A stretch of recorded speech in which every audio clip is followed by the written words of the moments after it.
Good morning. आप सभी का स्वागत है। हमारा चैप्टर चल रहा है उप सह संयोजन यौगिक कोऑर्डिनेशन कंपाउंड्स। और आज इस चैप्टर में हम पढ़ेंगे जो एक केंद्रकीय उप सह संयोजन यौगिक होते हैं उनके आईयूपीएसी नाम कैसे लिखे जाते हैं। आईयूपीएसी नाम लिखने के नियम आज हम इस वीडियो में पढ़ेंगे। तो शुरू करते हैं। आज का हमारा टॉपिक एक केंद्रकीय उप सह संयोजन यौगिकों का नामकरण, नोमेनक्लेचर। देखो, एक केंद्रकीय उप सह संयोजन यौगिक वे होते हैं जिनमें केवल एक केंद्रीय धातु परमाणु या आयन होता है। जैसे ये यौगिक देखिए CuNH3 का होल 4 SO4 है ना। एक यौगिक ये देखो K4FeCN का होल 6 है ना। ये एक केंद्रकीय उप सह संयोजन यौगिक है क्योंकि इनमें ये जो उप सह संयोजन सत्ता है ना, ये ब्रैकेट के जो अंदर वाला भाग है ये उप सह संयोजन सत्ता कहलाता है। ये भाग अनायनित होता है तो इसमें ये धातु परमाणु कहलाता है, केंद्रीय धातु परमाणु या आयन। और इसमें एक है, ये इसमें भी एक है। तो हम इस वीडियो में पढ़ेंगे कि जो एक केंद्रकीय उप सह संयोजन यौगिक होते हैं जिनमें केवल एक धातु परमाणु या आयन होता है उनके आईयूपीएसी नाम किस प्रकार से लिखते हैं। तो शुरू करते हैं। देखो, पहला नियम, यदि उप सह संयोजन यौगिक आयनिक होता है तो पहले धनायन का नाम लिखते हैं। देखो, जैसे हमारा ये यौगिक है, ये यौगिक अगर इसको हम पानी में घोले तो पानी में घोलने पर ये इस प्रकार से आयनित होता है CuNH3 का होल 4 और इसके ऊपर 2 यूनिट पॉजिटिव चार्ज आता है क्योंकि सल्फेट आयन पर 2 यूनिट का नेगेटिव चार्ज होता है ना। तो इसमें इस यौगिक का ये यौगिक धनायन से और ऋणायन से मिलकर बना हुआ है ना। ये जो उप सह संयोजन सत्ता है ना, ये भाग अनायनित होता है। इसको संकर आयन या संकुल आयन बोलते हैं, या इसको अंग्रेजी में बोलते हैं कॉम्प्लेक्स आयन। ये क्या बोलते हैं, ये क्या है, कॉम्प्लेक्स आयन। और ऐसे बोलते हैं संकुल आयन या संकर आयन। तो इसमें देखो, इस यौगिक में ये बात ध्यान रखो कि जो उप सह संयोजन यौगिक होता है उसमें ब्रैकेट के बाहर का जो भाग होता है वो आयनित होता है, वो आयनाइजेबल होता है। और ब्रैकेट के अंदर वाला भाग नॉन आयनाइजेबल होता है, अनआयनित होता है। तो देखो, यहां से ये आयनित होता है तो ये यहां से सल्फेट आयन के रूप में, और ये आयन बनता है संकुल आयन। ऐसे ही ये पोटेशियम आयन बनेगा, है ना। ऐसे ही ये इस प्रकार से आयनित होता है 4 पोटेशियम आयन, और ये बनता है FeCN का होल 6। और इसके ऊपर कितने यूनिट का चार्ज होता है इसके ऊपर, इस आयन के ऊपर, क्योंकि इससे 4 पोटेशियम आयन जुड़े हुए हैं तो इसको उदासीन करने के लिए 4 नेगेटिव चार्ज चाहिए। तो इस आयन के ऊपर 4 यूनिट का नेगेटिव चार्ज होता है ना। तो पहले तो हम ये देखेंगे कि जो हमारा उप सह संयोजन यौगिक है वो आयनिक है या अनायनिक है। अगर ब्रैकेट के बाहर यौगिक का भाग लिखा हुआ है तो इसका मतलब वो आयनिक होता है। और उसमें ये देखेंगे कि धनायन और ऋणायन कौन कौन से आयन है उसमें। देखो, इसमें तो धनायन ये है ना, कॉम्प्लेक्स आयन इसमें धनायन है, ऋणायन सल्फेट आयन है। और इसमें इसमें देखो ऋणायन ये कॉम्प्लेक्स आयन, संकर आयन या संकुल आयन, ये इसमें ऋणायन है, और पोटेशियम आयन इसमें धनायन है। तो सबसे पहले तो धनायन का नाम लिखते हैं, है ना। धन को जब हम IUPAC नाम लिखते हैं तो नाम सबसे पहले किसका लिखते हैं? धनायन का नाम लिखते हैं। सबसे पहले धनायन का नाम लिखते हैं, है ना। जैसे इसमें पोटेशियम आयन है तो इसका इस यौगिक का जो IUPAC नाम जब लिखते हैं ना तो पोटेशियम से शुरू करते हैं, है ना। इसमें ये ऋणायन है, ऋणायन का नाम बाद में लिखते हैं, पहले इसका धनायन का नाम लिखते हैं, है ना। दूसरा नियम, तो पहले तो लिखते हैं धनायन का नाम, और किसी भी नाम को, चाहे वो धनायन हो चाहे वो ऋणायन हो, अंग्रेजी के जो स्मॉल लेटर होते हैं उससे शुरू करते हैं। धनायन और ऋणायन का नाम अंग्रेजी के स्मॉल लेटर से शुरू करते हैं। अब जो संकर आयन होता है, देखो जैसे ये धनायन है, पहले इसका नाम लिखते हैं, ये संकर आयन है। संकर आयन में पहले लिगेंड का नाम लिखते हैं। संकर आयन में पहले क्या लिखते हैं? लिगेंड का नाम लिखते हैं। और यदि संकर आयन में या संकुल आयन में कई सारे लिगेंड हैं, देखो जैसे ये यौगिक है कोबाल्ट NH3 का होल 4, NH3 का होल थ्राइस Cl3, और ये अब देखो इस यौगिक में इस ब्रैकेट के बाहर कोई आयन नहीं है, तो इसका मतलब ये जो उपसह संयोजक यौगिक है ये अनआयनित होता है। और ये पूरा यौगिक जो है ये एक संकुल यौगिक है ना। यहाँ पे तो इस यौगिक का ये भाग संकुल आयन के रूप में होता है, ये पूरा यौगिक ही हमारा संकुल यौगिक है, संकर यौगिक है, या कहीं इसको ये कॉम्प्लेक्स कंपाउंड है। तो जो संकर आयन होता है, संकर आयन कॉम्प्लेक्स आयन जो होता है जिसमें केंद्रीय धातु परमाणु या आयन जो होता है ना वो लिगेंड से जुड़ा होता है, ये संकुल पार्ट है। पूरा यौगिक जो होता है वो संकुल के रूप में होता है।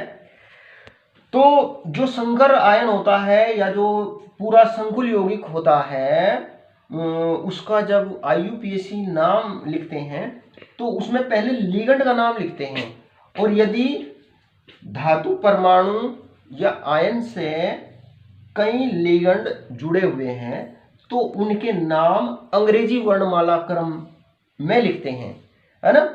जैसे इसमें ये एमीन, इसको एमीन बोलेंगे जब IUPAC नाम लिखेंगे, एमीन, है ना। एमीन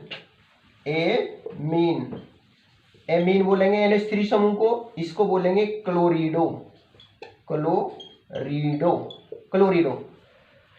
तो अंग्रेजी वर्णमाला क्रम में एमीन ये ए से शुरू होता है ना, AMMINE, ये एमीन है, और ये है क्लोरिडो। तो ए पहले शुरू होता है, पहले आता है अंग्रेजी वर्णमाला क्रम में, तो पहले इसका नाम लिखते हैं, है ना। 3 है ये टेट्रा एमीन, और इसको बोलेंगे फिर ट्राई एमीन ट्राई क्लोरिडो, इसे बोलेंगे ट्राई एमीन ट्राई क्लोरिडो।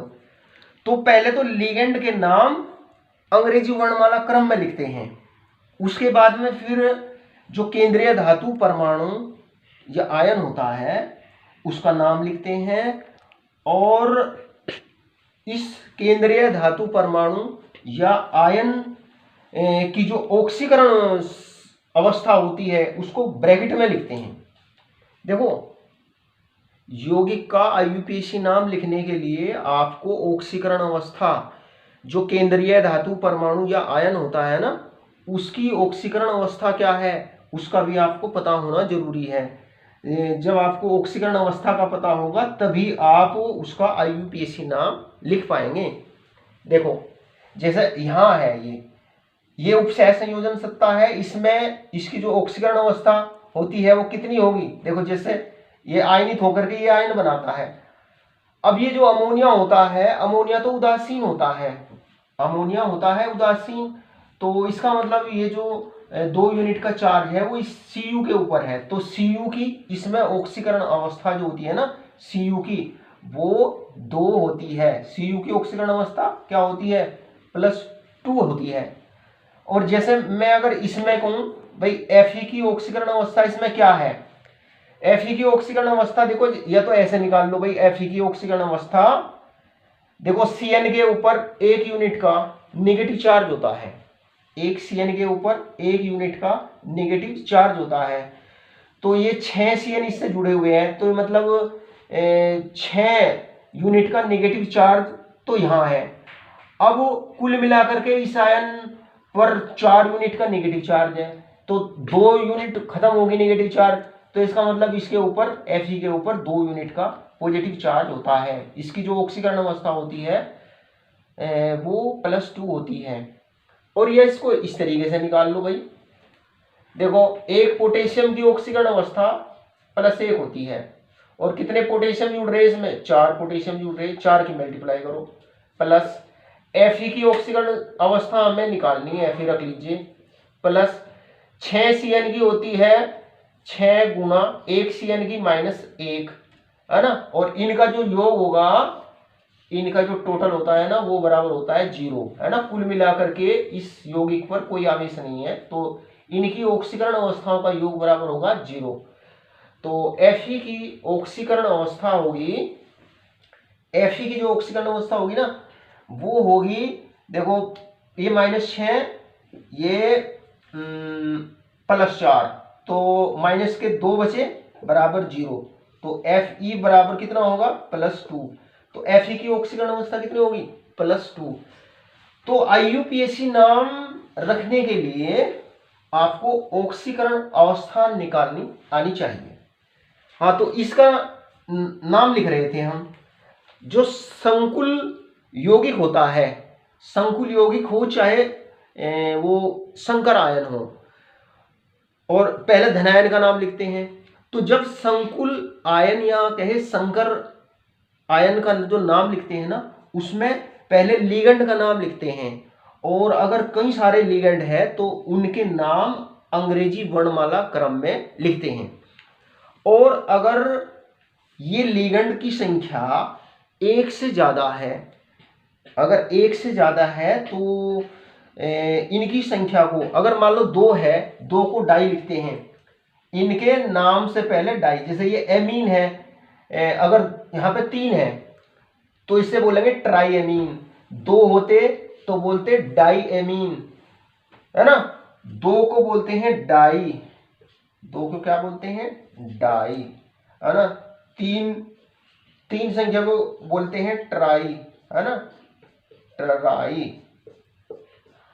4 को बोलते हैं टेट्रा, टेट्रा, 5 को बोलते हैं पेंटा,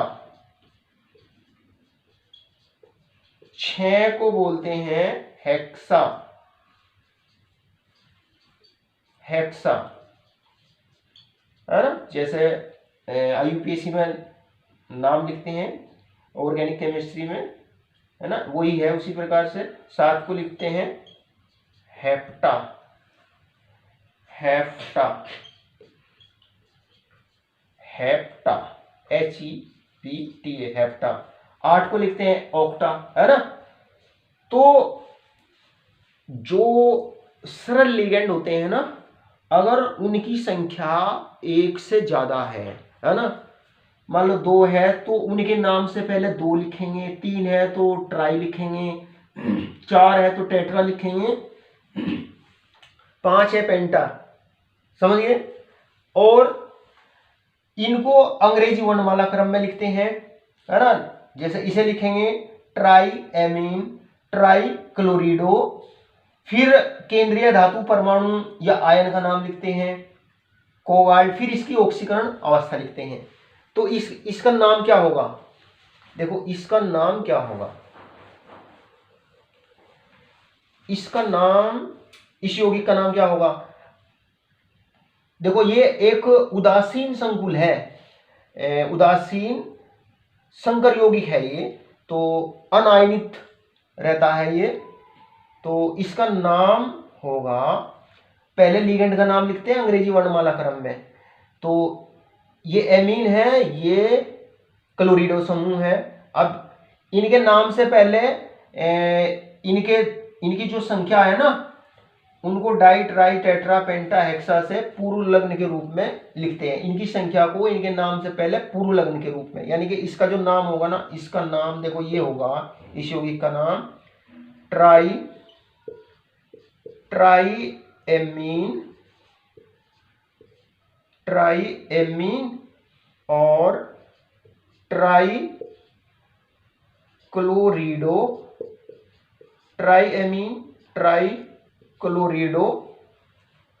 ये हो गया।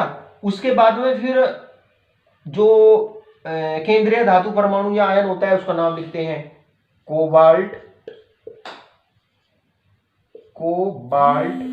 और फिर इसकी ऑक्सीकरण अवस्था लिखते हैं। अब देखो इसकी जो ऑक्सीकरण अवस्था होगी ना, देखो Cl की जो ऑक्सीकरण, अमोनिया की जो ऑक्सीकरण अवस्था होती है वो तो होती है 0। अब इससे 3 Cl जुड़े हुए हैं, 3 Cl इससे जुड़े हुए हैं। कोबाल्ट की जो ऑक्सीकरण अवस्था वो कितनी, इसकी ऑक्सीकरण अमोनिया की तो 0 होती है, तो 3 Cl जुड़े हुए हैं, मतलब कुल मिलाकर के 3 यूनिट नेगेटिव चार्ज से यहाँ जुड़ा हुआ है। तो इसकी जो ऑक्सीकरण अवस्था होगी वो +3 होगी, है ना। अब यहाँ प्लस माइनस नहीं, बस केवल कितनी है वो लिखते हैं। तो इसका IUPAC नाम ये हो गया, है ना। अब देखो इसका IUPAC नाम क्या होता है, इसका नाम बाद में बताएंगे, पहले इसका IUPAC नाम देखते हैं, इसका IUPAC नाम। और हाँ, एक चीज और, इसमें जो संकर आयन होता है या जो संकुल यौगिक होता है ना, उसका नाम एक शब्द के रूप में लिखते हैं, पूरा एक शब्द के रूप में। देखो इनको अलग अलग नहीं लिखते, पूरा एक, यहाँ इस तरीके से, यहां से लेकर के यहां तक पूरा एक शब्द के रूप में, बीच में कोई गैप नहीं। इस प्रकार से संकुल आयन का जो नाम होता है वो पूरा एक शब्द के रूप में लिखते हैं। और पहले धनायन का नाम लिखते हैं। देखो जैसे ये धनायन है ना, तो इसका नाम क्या होगा? अब इसमें तो देखो, इसमें कोई धनायन या ऋणायन नहीं है, पूरा संकुल यौगिक है। तो पहले इस पूरे का नाम लिखते हैं। जो ये लिगेंड होते हैं इन्हें अंग्रेजी वर्णमाला क्रम में लिखते हैं, और इनकी संख्या को इनके नाम से पहले डाई ट्राई टेट्रा आदि लिख करके प्रदर्शित करते हैं। फिर जो केंद्रीय धातु परमाणु या आयन होता है उसकी ऑक्सीकरण अवस्था लिखते हैं, है ना। तो यौगिक का IUPAC नाम पूरा हो जाता है। अब देखो, जैसे मान लो हम इसका IUPAC नाम लिखते हैं। अब हमें पता, ये जो यौगिक है ना, इस यौगिक का हमें IUPAC नाम लिखना है। तो हमको ये मालूम है कि भाई इसमें ये ऋणायन है और ये धनायन है ना। तो पहले हम कहीं का नाम लिखते हैं, धनायन का नाम लिखते हैं। ये संकर आयन है, कॉम्प्लेक्स आयन है, अनायनित होता है। अब इसका नाम कैसे लिखते हैं? इसमें पहले जो लिगेंड है, लिगेंड क्या होते हैं? जो केंद्रीय धातु परमाणु, जो धातु परमाणु होता है ना, धातु परमाणु या आयन से जो उदासीन अणु या ऋणायन जुड़े होते हैं वही कहलाते हैं लिगेंड। तो पहले लिगेंड का नाम लिखते हैं। जो संकर आयन होता है उसके नाम जब लिखते हैं ना, तो उसमें जो लिगेंड होते हैं उन्हें अंग्रेजी वर्णमाला क्रम में लिखते हैं। अब इसमें तो एक ही एमीन समूह है और इनकी संख्या कितनी है? 4 है। तो इसको लिखेंगे, इसकी संख्या को इसके नाम से पहले tetra tetra amine, tetra amine, और फिर क्या लिखेंगे, लिगेंड का नाम पूरा हो गया, और फिर लिखेंगे कॉपर, टेट्रा एमीन कॉपर, और फिर इसकी ऑक्सीकरण अवस्था लिखते हैं। इसकी ऑक्सीकरण अवस्था कितनी होती है, 2 ऑक्सीकरण अवस्था, इसको ब्रैकेट में लिखते हैं और रोमन अंक में लिखते हैं। जो ऑक्सीकरण अवस्था होती है ना, इसको ब्रैकेट में लिखते हैं और रोमन अंक में लिखते हैं। और ये जो संकर आयन होता है, इसको एक शब्द के रूप में लिखते हैं, पूरा यहां से लेकर के यहां तक इसको पूरा एक शब्द के रूप में लिखते हैं। इनको अलग अलग नहीं लिखते, टेट्राएमीन अलग लिख दिया, कॉपर अलग नहीं, जो भाग संकर आयन के रूप में होता है उसको पूरा एक शब्द के रूप में लिखते हैं। जैसे ये पूरा यौगिक एक उदासीन संकुल है, तो इसका पूरा नाम एक शब्द के रूप में लिखते हैं, है ना। जो भाग संकुल आयन के रूप में होता है, जैसे ये आयनिक है, ये तो अनायनिक था, तो इसमें जो संकर आयन होता है उसका नाम एक पूरे शब्द के रूप में लिखते हैं। अब देखो धनायन का नाम हो गया, अब फिर सल्फेट लिख देते हैं, सल्फेट। तो इस यौगिक का आईयूपीएसी नाम ये हो गया। अब देखो मैंने आपको ये बताया है अब तक, केवल जो उपसहसंयोजन यौगिक होता है, अगर वो यौगिक आयनिक होता है ना, आयनिक ब्रैकेट के बाहर यौगिक का कुछ पार्ट लिखा हुआ है, तो इसका मतलब वो आयनिक उपसहसंयोजन यौगिक होता है। तो आईयूपीएसी नाम लिखने में पहले धनायन का आईयूपीएसी नाम लिखते हैं, और उसके बाद में फिर ऋणायन का आईयूपीएसी नाम लिखते हैं। हमेशा पहले धनायन का आईयूपीएसी नाम लिखेंगे, फिर ऋणायन का नाम लिखते हैं। और अगर नाम हम अंग्रेजी में लिख रहे हैं तो नाम का आरंभ चाहे वो धनायन हो चाहे वो ऋणायन हो, अंग्रेजी के स्मॉल लेटर में लिखते हैं। जो संकर आयन होता है या संकुल यौगिक होता है, उसका नाम एक शब्द के रूप में लिखते हैं। और कैसे लिखते हैं, संकर आयन या संकुल यौगिक का नाम लिखने में जो लिगेंड होते हैं उनको अंग्रेजी वर्णमाला क्रम में लिखते हैं, और अगर उनकी संख्या 1 से ज़्यादा है तो उनकी संख्या को उनके नाम से पहले जितनी उनकी संख्या होती है उसके अनुसार उनका नाम लिखते हैं, डाई ट्राई टेट्रा आदि। लिगेंड का नाम लिखने के बाद में फिर जो केंद्रीय धातु परमाणु होता है उसका नाम लिखते हैं, और फिर उसकी ऑक्सीकरण अवस्था को प्रदर्शित करते हैं। अच्छा, अब देखो ये तो बात हो गई कि जो लिगेंड होते हैं ना, अगर उनकी संख्या 2 है तो उनकी संख्या को डाई लिखते हैं, 2 को 3 को ट्राई लिखते हैं, 4 को टेट्रा लिखते हैं, 5 को पेंटा लिखते हैं, 6 को हेक्सा लिखते हैं, है ना। लेकिन कुछ लिगेंड ऐसे होते हैं कि जिनके नाम में अंक होता है, जिनके नाम में अंक होता है, जैसे ये CH2NH2 CH2NH2 है ना, इसमें नाइट्रोजन पर एकाकी इलेक्ट्रॉन युग्म होता है। इसका नाम है एथेन 1,2 डाई एमीन,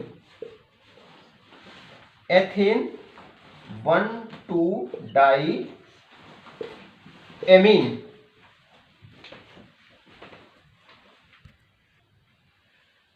तो देखो इस लिगेंड के नाम में अंक आए हुए हैं, एथेन 1,2 डाई, देखो ये अंक आया हुआ है ना इसके नाम में, डाई एमीन। अगर लिगेंड के नाम में अंक आया हुआ है तो फिर उनकी संख्या को, ऐसे लिगेंड जिनके नाम में अंक आता है उनकी संख्या को, अगर उनकी संख्या 2 है, उनकी संख्या 2 है, ऐसे लिगेंड को उनकी संख्या को फिर 20 के द्वारा प्रदर्शित करते हैं।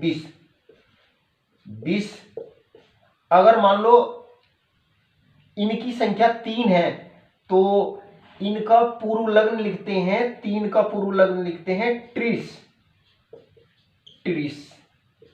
TRIS, tris. अगर 4 है तो 4 को लिखते हैं टेट्राकिस, टेट्राकिस।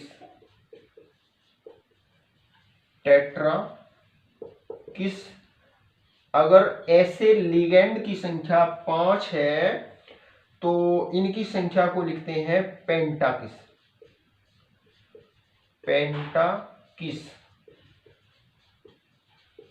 पेंटाकिस, और अगर ऐसे लिगेंड की संख्या 6 है तो उनकी संख्या को लिखते हैं हेक्साकिस,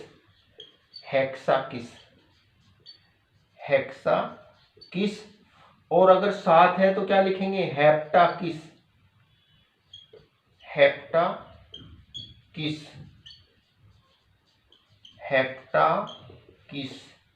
और अगर 8 है तो क्या लिखेंगे? ऑक्टाकिस,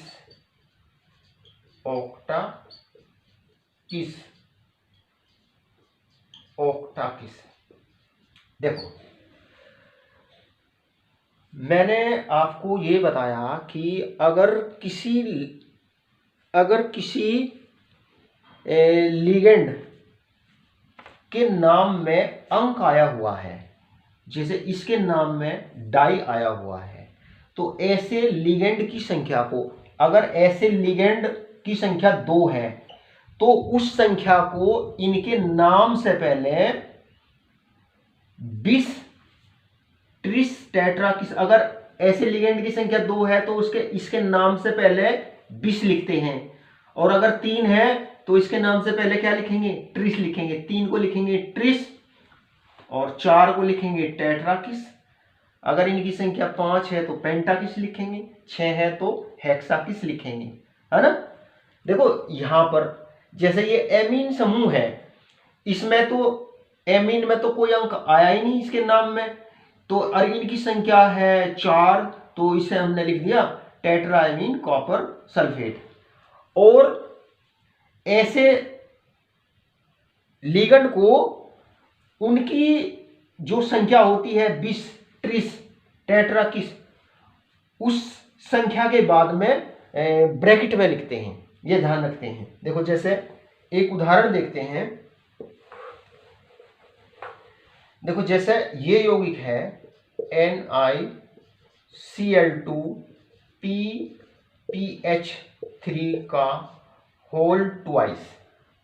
अब देखो ये जो समूह है ना, ये जो समूह है इसका नाम, इस समूह का नाम बता रहा हूं मैं केवल, और ये एक उपसहसंयोजन यौगिक है।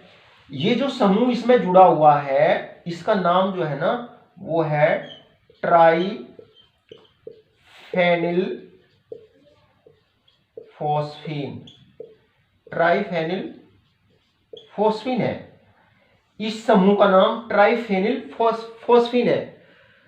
तो क्योंकि इसके नाम में अंक आया हुआ है, देखो ये अंक ट्राई आया हुआ है ना, तो अब इन समूहों की संख्या है 2, है ना, तो इसे लिखेंगे, 2 को क्या लिखते हैं? 20 ट्राइफेनिल फॉस्फीन। इस समूह को क्या लिखेंगे? 20 ट्राइफेनिल फॉस्फीन। और अगर इनकी संख्या 3 होती तो इसे लिखते ट्रिस ट्राइफेनिल फॉस्फीन, है ना। अगर लिगेंड के नाम में अंक आया हुआ है तो उनकी संख्या को 20 ट्रिस टेट्राकिस, जितनी संख्या होती है उसके अनुसार उस संख्या को पूर्व लग्न के रूप में लिखते हैं और कोष्ठ के अंदर उस समूह का नाम लिखते हैं। तो ये तो देखो ये तो समूह हो गया ट्राइफेनिल फॉस्फीन, फेनिल से शुरू हुआ है इसका नाम, और इसमें ये 2 सेल जुड़े हुए हैं, 2 क्लोरिडो समूह। इसे क्लोराइड नहीं बोलने के, इससे अभी आगे बताएंगे, इसे बोलेंगे क्लोरिडो, है ना, इसे बोलेंगे क्लोरिडो। अब जो क्लोरिडो होता है वो सी से शुरू होता है ना, और फेनिल ये पी से शुरू होता है, तो ये पहला आता है। अब तो इसका नाम क्या होगा, देखो पहले देखो इसमें ये लिगेंड है ना, ये लिगेंड और ये 2Cl लिगेंड, तो ये लिगेंड है। पहले लिगेंड का नाम लिखते हैं अंग्रेजी वर्णमाला क्रम में।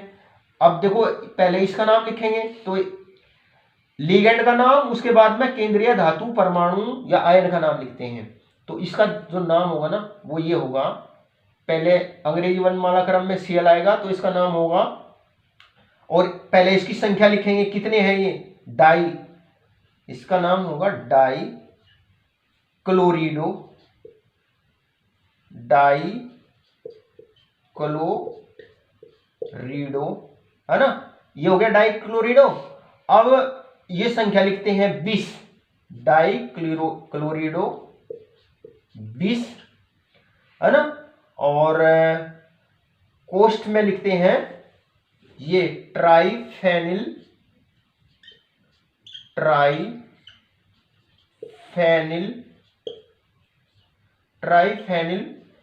फॉस्फीन, इसे ये ट्राइफेनिल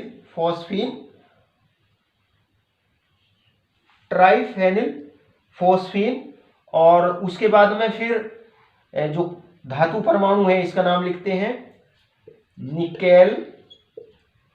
अब इसकी ये लिखने के बाद में इसकी ऑक्सीकरण अवस्था लिखते हैं, ऑक्सीकरण अवस्था इसकी होती है 2। तो इस प्रकार से इस यौगिक का यूपीएससी नाम ये होता है।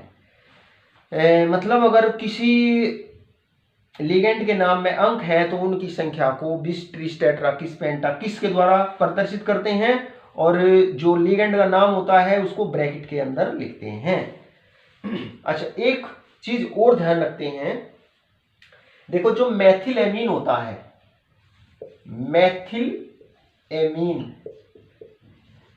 जो मैथिल एमीन होता है इसका सूत्र क्या होता है, CH3NH2।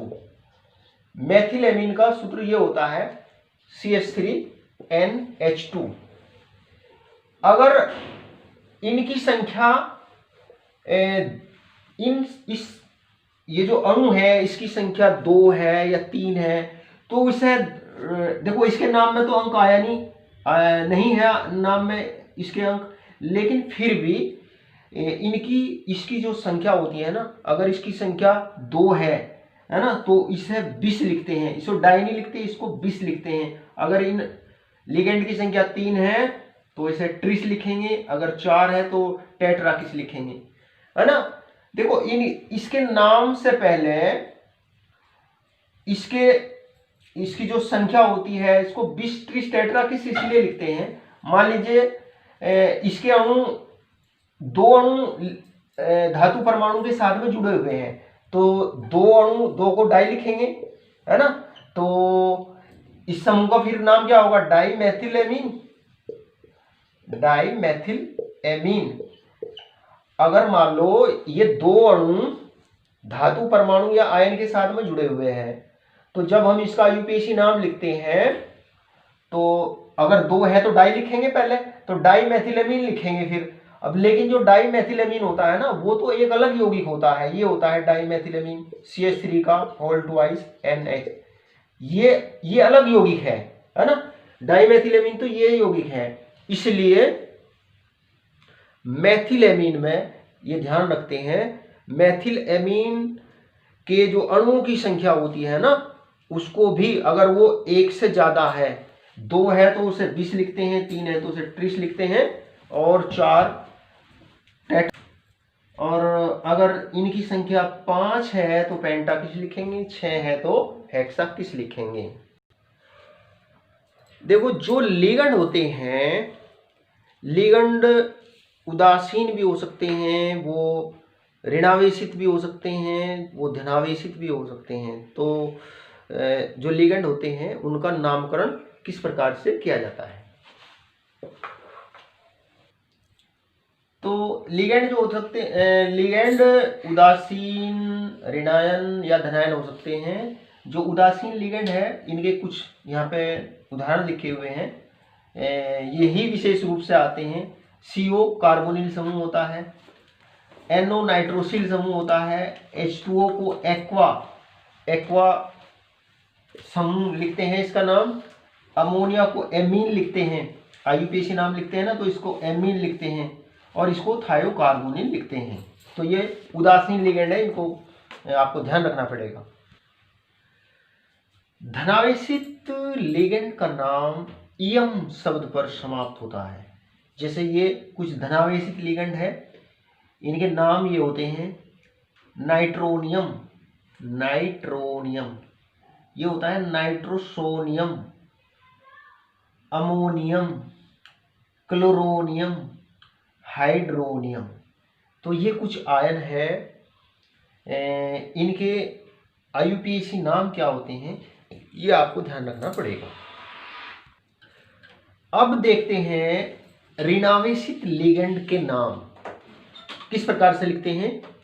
जो ऋणावेशित लिगेंड होते हैं, हमने उदासीन लिगेंड का नाम देखा, धनावेशित लिगेंड का नाम देखा, है ना। धनावेशित लिगेंड का नाम इयम पर समाप्त होता है, और जो ऋणावेशित लिगेंड होते हैं ना, उनका नाम O अक्षर पर समाप्त होता है। जैसे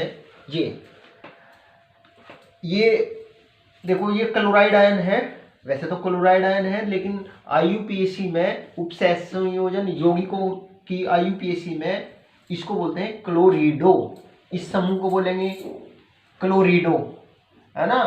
क्लोराइड E की जगह O लगाते हैं, लास्ट में क्लोराइड की जगह E की जगह O लगाते हैं। ये क्लोरिडो समूह है, ब्रोमीडो, आयोडीडो, फ्लोरिडो, है ना। और अगर O समूह जुड़ता है धातु आयन से या परमाणु से, तो इसको बोलते हैं O नाइट्रीटो। अगर ये समूह N से जुड़ता है, इस N से, तो इस समूह को बोलेंगे N नाइट्रीटो। ये कार्बोनेटो, नाइट्रेटो, सल्फेटो। जो ऋणायन होते हैं, ऋणायनों के नाम O अक्षर पर समाप्त होते हैं। जैसे ये साइनो, ये आइसोथायोसाइनेटो, ये ग्लाइसिनेटो, ये सल्फिडो, है ना।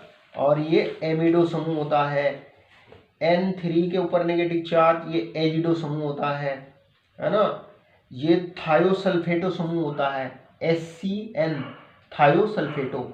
ये आइसोथायोसाइनेटो,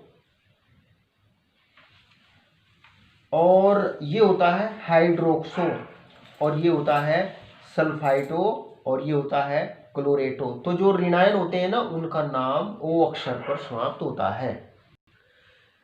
ये वाला जो समूह है इसको बोलते हैं आइसोथायोसाइनेटो, और ये जो समूह है ना, इसको बोलते हैं थायोसाइनेटो। ये यहाँ पर गलत लिखा हुआ है, इसे ठीक करिए। इसको बोलते हैं थायोसाइनेटो, इसको ये बोलते हैं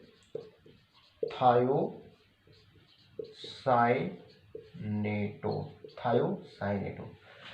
तो जो ऋणावेशित लिगेंड होते हैं ना, उनका नाम O अक्षर पर समाप्त होता है। तो ये जो धनावेशित, ऋणावेशित और उदासीन लिगेंड होते हैं ना, बस इनमें ये चीज और ध्यान रख लीजिए कि इनके नाम क्या होते हैं। अच्छा, कुछ समूहों को और देखिए। देखो, ये CH3, ये क्या है, ये मैथिल समूह होता है, ये मैथिल समूह है। C2H5, ये एथिल समूह है, एथिल समूह। और C6H5, ये फेनिल समूह है, ये होता है फेनिल समूह। और ये C6H5 का होल थ्राइस P, ये है ट्राइफेनिल फास्फीन, इसका नाम है ट्राइफेनिल फॉस्फीन। देखो, ये कार्बनिक लिगेंड है, ये कहलाते हैं कार्बनिक लिगेंड। कार्बन के लिगेंड हैं ये। जो कार्बनिक ये समूह होते हैं ना, इनको इनके नाम दिए जाते हैं, जैसे मैथिल समूह है, एथिल समूह है, फेनिल समूह, ये ट्राइफेनिल फास्फीन। इनको अगर ये लिगेंड अगर ये उपसह संयोजन यौगिक में ये समूह है तो इनके खुद के नाम दिए जाते हैं। अब इसके साथ साथ एक दो बातें और हैं जो आपको पता होना चाहिए। अगला नियम, अगर संकर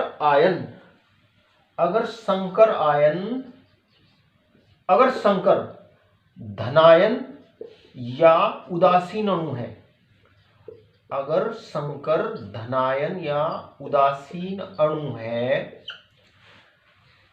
देखो अगर संकर धनायन या उदासीन अणु है तो केंद्रीय धातु परमाणु या आयन का नाम बिना किसी परिवर्तन के लिखा जाता है, बिना किसी परिवर्तन के लिखा जाता है, वेरी इंपॉर्टेंट पॉइंट है, लिखा जाता है। अगर संकर धनायन या उदासीन अणु है तो केंद्रीय धातु परमाणु या आयन का नाम जो है ना वो बिना किसी परिवर्तन के लिखा जाता है। जैसे कुछ उदाहरण देखते हैं, जैसे यौगिक ये है CuNH3 का होल 4 SO4 है ना, और जैसे ये है NiCO का होल 4 है ना, ये यौगिक है। देखो ये तो एक उदासीन संकर है, ये एक उदासीन संकर है और ये एक धनावेशित संकर है ना, इस पर 2 यूनिट का धनावेश होता है, समझ रहे आप। तो पहले धनायन का नाम लिखा जाता है तो इसका नाम क्या होगा, इसका नाम होगा टेट्राएमीन, पहले भी लिखा है आपने शुरू में ही, टेट्राएमीन है ना, कॉपर, वेरी इंपॉर्टेंट चीज है, टेट्राएमीन कॉपर सल्फेट, इसका नाम है टेट्राएमीन कॉपर सल्फेट। और इसका नाम क्या है, टेट्राकार्बोनिल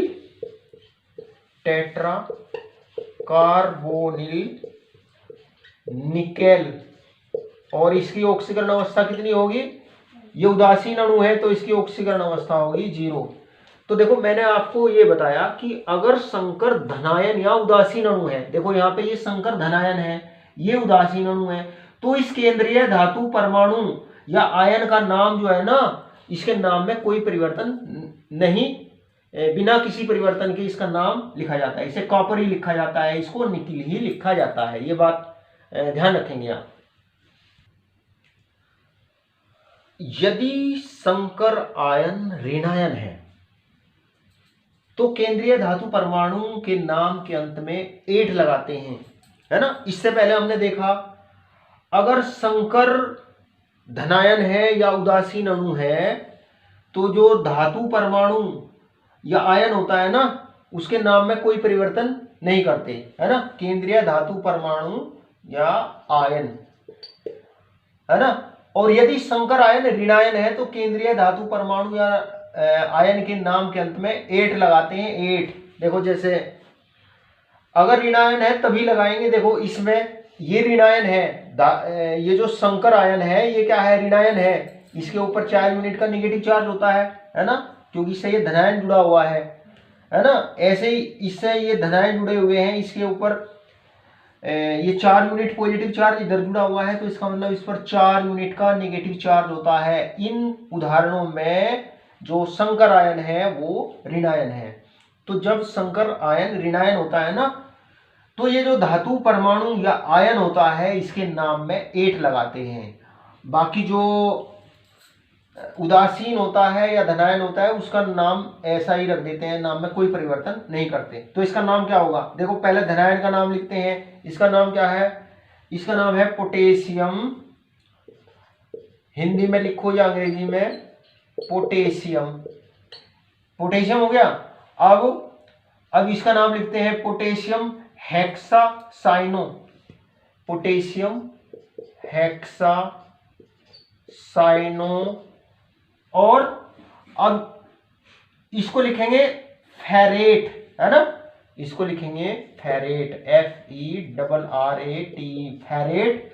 और इसकी जो ऑक्सीकरण अवस्था होती है कितनी होती है, वो +2 होती है, तो 2 लिखेंगे, ब्रैकेट में 2 लिखेंगे, तो इसका नाम होगा पोटेशियम हेक्सासाइनोफेरेट। 8 लगाते हैं इसके नाम में, 8 लगा दिया।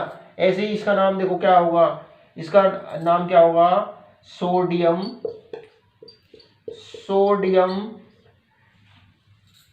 है ना, ये धनायन हो गया। अब इसका नाम लिखते हैं इस ऋणायन का, संकरायन का, सोडियम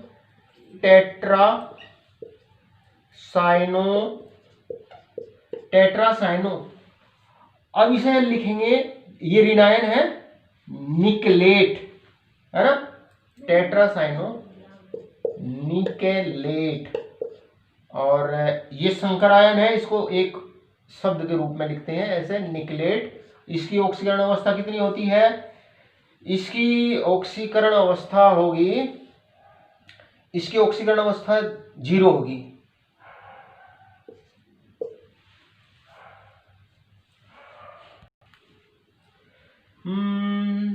देखो इसमें यहां पर ये जो Na है ना, ये 2 जुड़ा होता है, Na2,